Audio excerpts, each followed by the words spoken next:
দোস্ত কালকে সারা রাত ফেসবুক চ্যাটিং এর মাধ্যমে একটা মেয়ে আমি পটিয়েছি, সেটা আমি তোর কাছে শেয়ার করব। দোস্ত তুই খুবই ভালো রে, তুই আমার সাথে এসব বিষয় শেয়ার করিস, আমি তোকে খুব পছন্দ করি। দোস্ত দেখ মেয়েটি আমাকে কিসব মেসেজ পাঠায়। দেখি তো নাম কি?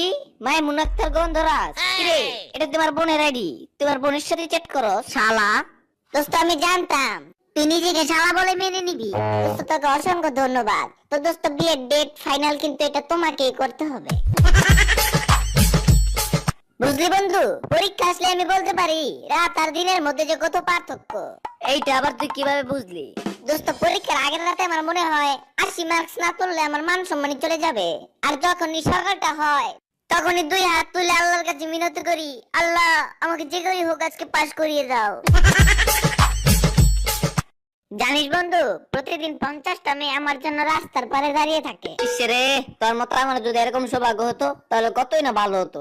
সমস্যা কি বন্ধু, তুমি আমার মতো মেয়েদের কলেজের ড্রাইভার হয়ে যাও, তাহলেই তো হয়, তাই না?